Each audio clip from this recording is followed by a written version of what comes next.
Okay, so here's a great stretch for improving your Shiko Dachi.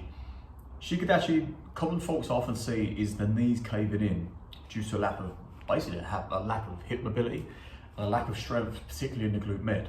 So one way we can improve on working that is with this mobility drill here. So I'm looking to get my foot pointing out sideways and I want to get my knee over that ankle, right? So again, I'm not allowing that to collapse in, I want it back. Use this hand to brace that out. Now from this position, I'm trying to keep my hip parallel to my foot position. So I'm not allowing that hip to turn backwards, not allowing the shoulder to drop in.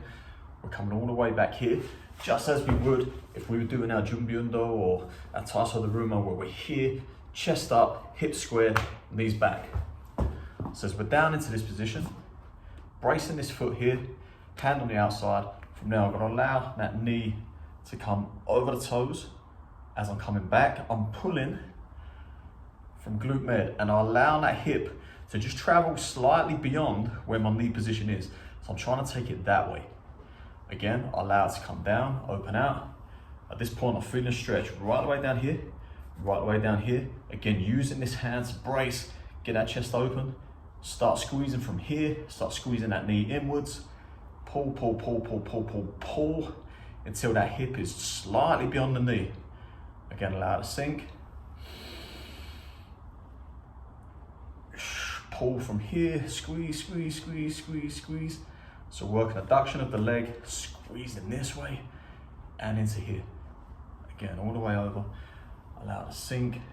From this point, at any point, we should be able to raise up onto the toes. Again, making sure that hip's back, making sure these shoulders are parallel and squeezing in. You go for maybe 8 reps in that either side, shake it out a little bit, 8 reps again, so 2 sets of that. And then from there, next one you can do, it's called a frog stretch. So we're allowing these knees against the mat here, from their hands down, and I'm just gonna take my hips backwards towards the wall behind. So again, using that ground to actually open out this time all the adductors here. Again, I'll take that weight forward slightly, take the pressure off, allow the hip to sink, let it go back. So we're just pulsing off and onto this stretch. Again, maybe a cycle of like 8 breaths. We're trying to do it in a stretching through movement as opposed to just a static stretch.